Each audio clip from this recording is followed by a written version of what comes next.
हमको बहुत परेशान होना पड़ेगा। पानी और दूसरी चीज है बानी। जब भी बोलो तौल के बोलो। हाँ, दिन भर बक बक बक नहीं करना चाहिए। कई लोगों की आदत होती है, हमने देखा वो दिन भर बक बक बक है, दिन भर कोई बोले या ना बोले दिन भर बक बक बक करते रहते। अच्छा एक बात बताओ जरा, हमारी तरफ देखना, आपको हाथ कितने मिले? 2। पैर कितने? 2। आंखें 2। कान 2। अच्छा एक बात बताओ, ये मुंह एक का ही दिया भगवान ने, ये भी 2 दे देते। कोई वहां कोई कमी थी क्या? नहीं नहीं, एक यहाँ और लगा देते।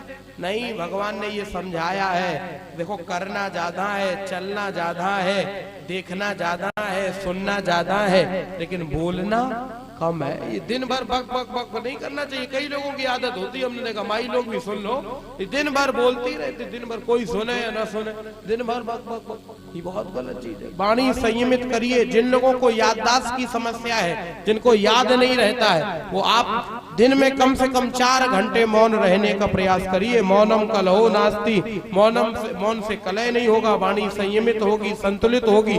कम से कम बोलिए, और ऐसा नहीं बोलिए कि कड़वा बोलो, ना ना ना, जब बोलो तो मीठा बोलो। सत्यम ब्रूयात, हमारे यहाँ तो सत्य में भी शर्त लगा दी कि सत्य तो बोलना है, लेकिन सत्यम ब्रूयात, प्रियम ब्रूयात, ना ब्रूयात सत्यम अप्रियम, और अप्रिय सत्य भी नहीं बोलना चाहिए। आप तो महाराज जाने क्या क्या बोल देते किसी को उल्टा सीधा, ना ना ना, ऐसा नहीं बोलना चाहिए। कई लोगों को महाराज आदत होती दिन भर बक बक बक बक करने की, ना ऐसा नहीं बोलना चाहिए। एक तो लोगों को तो कीर्तन गाने का नशा था। कीर्तन कहीं भी भागवत हो कुछ भी हो, वो हारमोनियम लेके पहुंच जाते, पे पे पे कीर्तन, और स्वर राग ताल कुछ नहीं आता था, कीर्तन गाने का नशा था उनको, नशा था। तो एक कोई जब 2 ही रह गए, तो उनने बंद किया, उन्होंने उन दोनों को बुलाया, भाई साहब इधर आइए।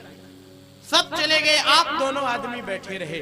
आप लोगों की वजह से हम कलाकारों का मनोबल बढ़ता है, आप कला की कद्र करते हैं।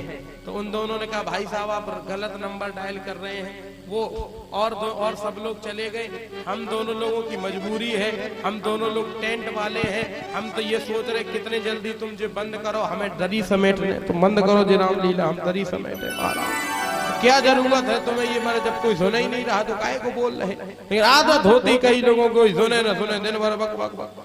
ऐसा नहीं, वाणी को संयमित रखना, जरूरत हो तब बोलो, ऐसे नहीं बोलना चाहिए। हाँ, एक लोगों की आदत थी, वो दिन भर बात में करते थे, गाली पहले देते थे, हर बात में गाली देते थे, हर बात में गाली। उनके कोई एक मिलने वाले थे, उन्होंने हमसे कहा गुरुजी वो आपके बड़े भगत हैं, वो गाली बहुत देते। हमने कहा बुलाइए हमारे पास, हमने बुलाया कमरे पे। तो हमने कहा क्यों भाई तुम्हारी शिकायत आई, ये गाली बहुत देते हो? बोले महाराज हम और गाली, कौन साला कहता, किसकी हिम्मत हुई? हमने कहा ये हमारे ही सामने देने लगे। बोले महाराज ये क्या गाली है? हमने कहा ये का वेद मंत्र है। बोले महाराज इतनी तो चल जाती, इतनी तो हम पिताऊ जी से कह देते, वो हमारी आदत पड़ गई। अरे ये कोई आदत है साहब? ये आदत नहीं है। देखो आप कहते हैं कि हमें आदत पड़ गई है, आदत कैसे छूट जाए? अरे भारत का व्यक्ति चाहे, इंसान चाहे तो भारत की धरा को बदल सकता है। ये आदत कौन सी बड़ी बात है? देखो ये बात आप सबसे कह रहा हूँ, कई लोग कह रहे हैं हमसे ये बात, कई लोगों ने कही गुरुजी हमारा मन तो बहुत है शराब छोड़ने का, हमारा मन तो बहुत है कि हमारा तंबाकू छोड़ दे, व्यसन छोड़ दे, नशा छोड़ दे, लेकिन आदत पड़ गई है। एक बात बताऊं, मैं ये मानता हूं, याद कर लेना, बात बहुत गंभीर है, जरूरी बात है, याद करके जा रहे आपको।